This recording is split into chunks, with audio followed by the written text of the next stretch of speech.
Season's greetings, everyone. Sol here. I have only one rule here. If it's animated, I'll comment on it. And last year, if you'll recall, I made a promise to a certain special someone that I was going to try and enjoy Christmas this year. I promised her that I would find things about the holidays that make me happy, instead of just smiling because the world tells me to. Oh, and I meant that promise. I meant that I was going to find happiness this year. But then this fucking piece of rancid elephant shit known as Holidaze, the Christmas that almost didn't happen, dropped into my lap, and it was so goddamn awful that I also got physically ill for 2 whole weeks. That fucking abomination, Holidaze, the Christmas that almost didn't happen, is the special that I'm gonna be sharing with you folks today. Happy fucking holidays, everyone.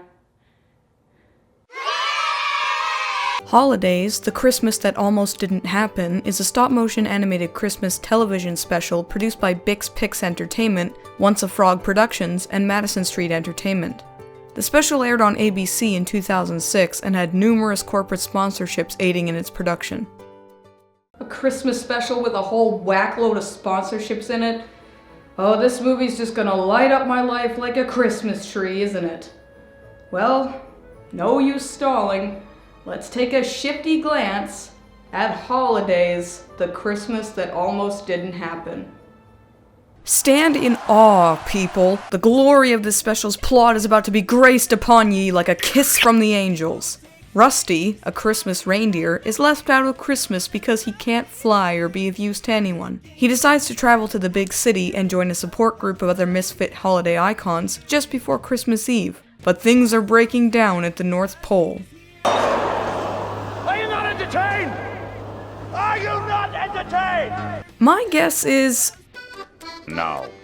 truth be told, in the hands of someone much more competent and with an actually giving a shit attitude, this plot could potentially be funny. There's a framework here for a cynical story about disgruntled holiday mascots that I could see be rather amusing. But unfortunately, this special takes the laziest, safest, most boring routes through any possible enjoyment paths it could take, and just ends up an overcooked fruitcake of awfulness on the other side.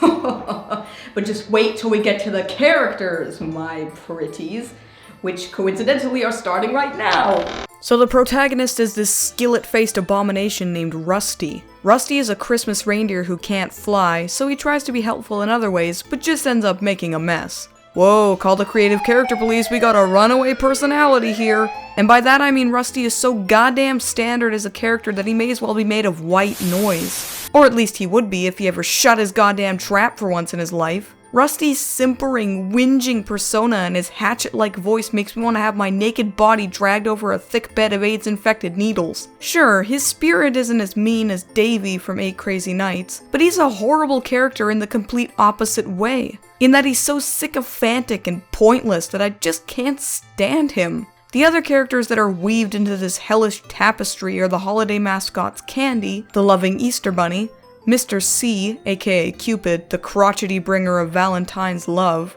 Albert, a paranoid Thanksgiving turkey, as well as Trick and Treat, the teenage girl Halloween ghosts. There's also a little boy named, well, he doesn't actually have a name, but this kid doesn't believe in Santa Claus or Christmas. Holy shit, call the creative character police, we got an— oh wait, I already did that joke before. All of these characters make me wish I had been born deaf. All of them, especially Rusty and Candy, sound like their voice actors were being recorded in their sleep for all the shits they clearly give about their roles. In fact, why am I even bothering to be awake for this review? Nobody involved in the production probably had less than a quart of alcohol in their systems at all times, so why should I give a shit? Well, maybe it's because I enjoy torturing myself. Maybe that's how I enjoy Christmas. And while I'm at— Now then, since I can't really think of anything good to say about this special, I'm just gonna skip straight ahead to the bad things. And I think it's time to whip out an old chestnut and do a nice, big Sol's laundry list of bullshit once again. It's been a while since I've done something with so many problems that it deserves one, but let's give it a go. Number 1, the Christmas that almost wasn't but then was. Yes, to kick off this list, I am quoting The Simpsons here, because that 1-minute, shockingly low-budget schlockfest on par with Santa Claus Saves the Martians featured as a joke on that show is actually more entertaining than the entire 60-minute runtime of this TV special. The title is more apt for the special too, since the conflict here is so minuscule that it can hardly even be called a conflict. But I guess the Christmas that almost wasn't was already taken too, yes? Number 2. Why is this even about Rusty? Rusty, his obsequious and grating personality notwithstanding, has absolutely no purpose in this movie. Sure, he technically saves the day by bringing the nameless kid to the North Pole, but it's actually the kid who allows Christmas to happen. Also, the reasoning behind Christmas not happening doesn't even have anything to do with Rusty in the first place. Why must we suffer him for a full hour when he has absolutely nothing to do with anything? Number 3. This movie makes me hate stop motion. Normally in a stop motion film or series, I take the time to mention how much I love stop motion. And yes, I do, since it's actually my favorite type of animation. Yet this special might make me rethink that notion a bit, since this is just a pitiful display here. Okay, sure, it's about on par with something like Robot Chicken, which I do quite like, but it lacks any sort of care or detail, and reflects an attitude of laziness as opposed to working with the best that they have. All the sets are bland, the character designs are horribly ugly and lopsided, and every single frame of this special is shot at a completely boring or creepy angle that makes my skin crawl.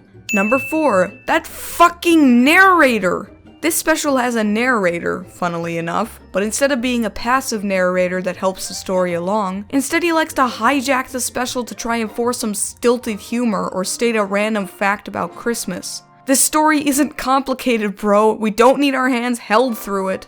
Number 5, product placements everywhere. Yes, the scourge of all media returns in this cauldron of balls with the incredibly invasive, frankly embarrassing product placements such as this. Oh, what's that? A PSP. Wow. A PSP? Oh, wow. Gosh, that is so neat, a PSP. It's cool, man. A PSP. Do you even know what a PSP is? No idea. It's a handheld game platform. Wow, a handheld game platform.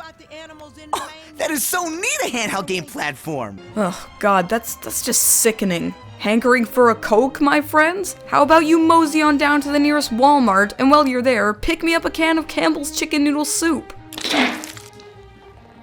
Number 6. Oh lord, this movie is a musical. Sort of. Much like Hell and Back and The Polar Express, this special likes to think it can be a musical, but it's so half-hearted about its musical inclusions that they may as well not even be there at all. Oh, but don't get your hopes up. The songs all suck too. They suck big time. Number 7. This special's self-awareness is just embarrassing. You would think that a special like this would be reserved only for children who've suffered severe blunt force trauma to their heads, but that's not quite the case. The special tries to have a bit of an adult edge and have self-referential jokes and parodies, but it's so, for lack of a better word, cringy and awkward that I could feel my toes curling up like the Wicked Witch of the East's feet in The Wizard of Oz while watching it. Number 8. Climaxes are for hookers and walruses. Don't bother with one here. Yeah, pretty much exactly as the title says. This movie has no climax. Hell, you don't even get to see Christmas being saved. The ending doesn't so much fizzle out as it does sputter and die like a sick dog. Not that I care much, but it really goes to show how low the standard of quality is here. Alright, I think that's enough for the list now. Hell, I didn't even get into the huge plot diarrhea issue that it has, nor the flaccid attempts of humor it displays, but the point of the list is to not have this turn into a rant. So let's just wrap this up in a nice smelly bow, shall we? Holidaze, the Christmas that almost didn't happen, is pure solidified dreck. Every facet you uncover of this special just turns over more gleaming mounds of steaming, lumpy anal butter that have no respect for you as a human being with at least a semi-functioning brain. Sure, it's not as despicable as 8 Crazy Nights, or as terrifying and lazy as The Christmas Tree, but it has its own unique brand of awfulness that coats every frame with a sickening disregard for what makes animation such an amazing medium of expression. With product placements aplenty and not a single likable character, not even stop motion can save this gift-wrapped garbage. I give Holidaze, the Christmas that almost didn't happen.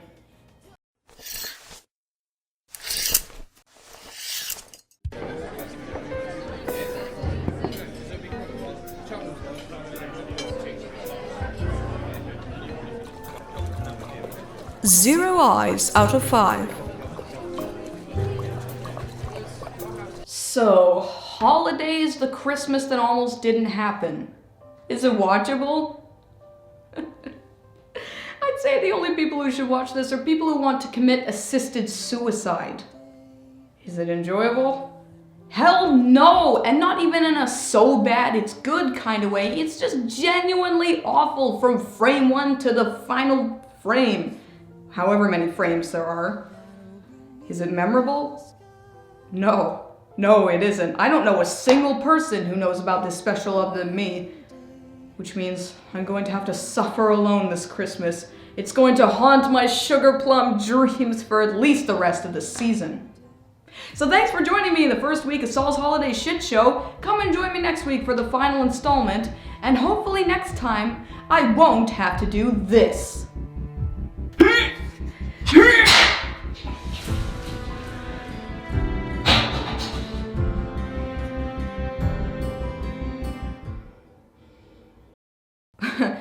No. I mean, I don't know a single person who knows... Shit. Well, that just ruined the whole take. Oh man, that's harder than I thought. Want to stay up to date with all the latest EyeofSol news? You can follow me on Twitter as well as on Facebook at twitter.com/EyeofSol299 and facebook.com/EyeofSol. I update them every day, so if you want to check out news on the show as well as updates, just follow the links here. Hey everybody, thanks for watching my review of Holidaze, the Christmas that almost didn't happen. I'm sorry my voice was a little bit raspy in the voiceover. I'm still kinda getting over my sickness, and that sickness was real for those of you who didn't know, so yeah, I still sound a little bit husky, so apologies. If you like this review, I'd really appreciate a like and a share, as well as a subscription to my channel, because I always super appreciate that. If you want to check out the previous Sol episodes, you can see the annotations playing on the video right now. Or if you want to check out my various social media sites, you can see my links to my Twitter page and my Facebook page there on the screen for you, as well as in the description. If you have an idea for an animated series or movie you want me to comment on, you can leave me a message in the YouTube comments on any one of my social media sites, or just let me know in any way you can think of to let me know what you want to see, and I will add it to my list. Alrighty? Thanks again for watching everybody, and I will see you next week for the final installment in this short Sol's Holiday Shit Show. Someone will ask me to stay.